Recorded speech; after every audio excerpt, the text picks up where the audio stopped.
Hello दोस्तों। तो आज एनवीएस एएसओ का एग्ज़ाम हो गया फर्स्ट शिफ्ट में।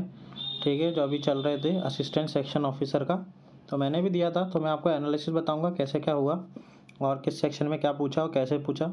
अच्छा पेपर था, कुछ नया लेवल देखने को मिला, कैसे क्वेश्चन पूछते हैं वो नए तरीके को, न्यू पैटर्न अपना रहे हैं सब कंपटीशन वाले, क्योंकि कंपटीशन बहुत बढ़ते जा रहा है। तो वो सेम पैटर्न अब नहीं अपना रहे हैं, अब न्यू पैटर्न तो मैं आपको बताऊंगा।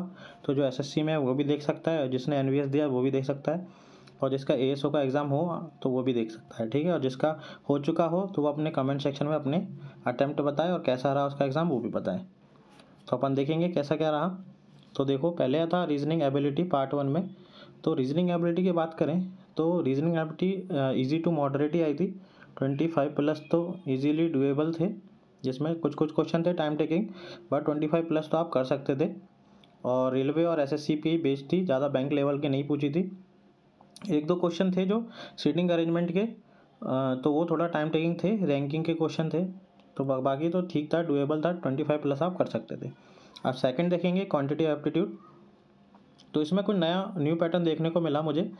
वैसे अगर एसएससी की बात करें या रेलवे की बात करें तो डायरेक्ट क्वेश्चन आ जाते हैं टॉपिक से। ठीक है, इसमें क्या, इसमें टॉपिक तो वही थे जो आते हैं, जैसे कि परसेंटेज से था, ठीक है, टाइम एंड वर्क से था, रेशियो से था, और बिक्शर एलिगेशन से था, ठीक है, और अपना हाइट एंड डिस्टेंस से था, और मेंसुरेशन थी। ज्योमेट्री से एक भी क्वेश्चन नहीं था, मेंसुरेशन से भी, पिरामिड से था। ठीक है, पिरामिड से एक क्वेश्चन आया था। और किससे था, परसेंटेज हो गया, एसआईसीआई भूल गया मैं, एसआईसीआई से था।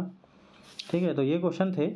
और इनने एक नया पैटर्न क्या अपनाया, ये तो टॉपिक हो गया। ठीक है, इससे कुछ कुछ क्वेश्चन डायरेक्ट आए थे। ठीक है, और एक नया पैटर्न क्या अपनाया इन्होंने, आप भी देखना। इन्होंने क्या किया, एक इन्होंने पैसेज दे दिया। पैसेज किस पे, टाइम एंड वर्क पे। ठीक है, टाइम एंड वर्क पे एक पैसेज दे दिया। इसमें ऐसे लिख दिया, ए काम कर रहा है, बी काम कर रहा है, सी काम कर रहा है, फिर ए बी काम कर रहे हैं, बी सी। ए चले जाता है 10 दिन पहले, बी चले जाता है 2 दिन पहले, सी ने इतना काम किया। मतलब टोटल एक बड़ा सा पैसेज दे दिया इन्होंने, और नीचे दे दिया उनको इतना पेमेंट देते हैं, सब दे दिया। फिर एक क्वेश्चन पूछ लिया, ए बी कितने दिनों में कर सकते हैं, ए बी सी मिलकर कितने दिनों में कर सकते हैं, ए बी और सी का नीचे जो पेमेंट मिला उसका रेशियो बताइए। तो ऐसे 3-4 क्वेश्चन इन्होंने यहाँ बना दिए।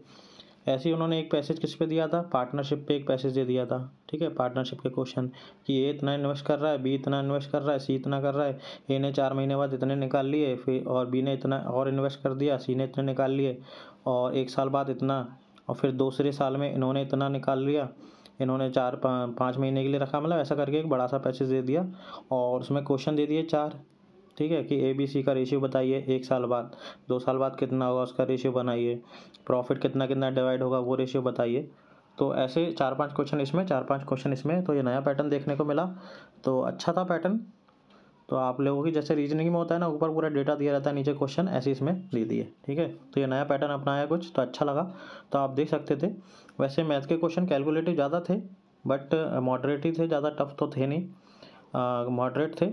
इजीबल 22+ तो थे, बन सकते थे आराम से, बट कैलकुलेटिव ज़्यादा थे, और ये नया पैटर्न था तो वो और थोड़ा टाइम कंज्यूमिंग था। ठीक है, वैसे तो ओवरऑल सही था। अब नेक्स्ट पार्ट देखेंगे। तो नेक्स्ट पार्ट क्या था, थर्ड पार्ट था जो लैंग्वेज बेस्ड था, इंग्लिश और हिंदी। ठीक है, तो इंग्लिश में क्या आया था, इंग्लिश में वही जो एसएससी में आता है वैसे क्वेश्चन आए थे, थोड़ा लेवल कम था।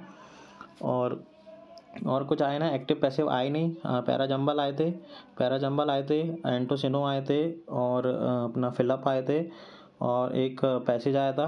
बस ये सब जो आता है कॉमन इंग्लिश में वही, और हिंदी में ही वही सब था जो हिंदी में आता है। ठीक है, ज़्यादा कोई पैसेज बोल लिया था, विलोम शब्द, पर्यायवाची, और मुहावरे, और ये अपना संधि विच्छेद, और अलंकार तो नहीं पूछा था, समास भी कोई नहीं था, है ना। हाँ, बस ये सब जो नॉर्मल हिंदी थी, हिंदी इजी था, ये पैटर्न तो इजी था, इसमें हम कर सकते थे आप, इजी था ये। अब फोर्थ पार्ट इसमें देखेंगे, तो इसमें क्या था, बेसिक कंप्यूटर। इसमें भी नया पैटर्न देखने को मिला कंप्यूटर के। एक तो फंक्शन की आई थी, एक दो क्वेश्चन, एक पावर पॉइंट से आए थे क्वेश्चन, और ऑपरेटिंग सिस्टम से बहुत सारे क्वेश्चन आए थे। और इसमें क्या आया कि एक आपको पावर पॉइंट के ऊपर एक पूरा बड़ा सा पैसेज दे दिया। ठीक है, और उस पर 3-4 क्वेश्चन दे दिए, और वो भी पावर किस पे था, पेज लेआउट पे था। ठीक है, पैसेज उस पर क्वेश्चन दे दिए 3-4। तो ये नया पैटर्न अपना रहे हैं अब कि आपको एक पैसेज दे देंगे और फिर उस पर आपको क्वेश्चन दे देंगे। जैसे प्रीवियस ईयर में प्रीवियस जो शिफ्ट हुई थी कल की जो, उसमें देखा था कि एक बाबर के ऊपर या जो दिल्ली सल्तनत के ऊपर एक पैसेज दे दिया था, उसमें फिर करंट अफेयर के क्वेश्चन पूछ लिए थे। तो इस बार इसमें कंप्यूटर में दे दिया, ठीक है। और जनरल अवेयरनेस में कोई ज़्यादा क्वेश्चन नहीं आए, ना करंट के नहीं आए, बस एक आया था कि फीफा का कौन प्लेयर ऑफ द ईयर था मेंस में, ठीक है। और 2021 ये तो है। और एक कोई विश्वविद्यालय से क्वेश्चन आया था, याद नहीं है मेरे को विश्वविद्यालय का नाम, बहुत अलग से ही था कोई विश्वविद्यालय। और एक आर्टिकल से आया था 19(3) ऐसे करके 19 का आया था, आर्टिकल 19 से आया था एक क्वेश्चन। और योजना कोई स्कीम आई नहीं, CM और राज्यपाल भी नहीं आया कोई, बस इससे यही था। और बाकी पॉक्सो एक्ट से बहुत सारे क्वेश्चन थे। पॉक्सो में भी एक पैसेज दे दिया था, उस पर क्वेश्चन पूछ लिए थे, और फिर इसके जितने भी सेक्शन है उन पे क्वेश्चन थे, और पनिशमेंट कितनी मिल सकती है वो थे, और किसके लिए अंडर 18 ईयर तो वो था एक क्वेश्चन। और ऐसे ही लीगल एप्टीट्यूड पे भी एक पूरा बड़ा सा पैसेज दे दिया था। तो ये टाइम कंज्यूमिंग था, बहुत सारा पेपर टाइम कंज्यूमिंग था। पैसेज को पढ़ो फिर उसके आंसर ढूंढो, ठीक है, तो वो थोड़ा टाइम कंज्यूमिंग होता है। और डायरेक्ट क्वेश्चन आते हैं तो अपन को याद रहते हैं। और ऐसे इसमें भी जो RTI एक्ट है, इसमें भी सारे सेक्शन भरे पड़े थे, सारे सेक्शन भरे पड़े थे, ठीक है।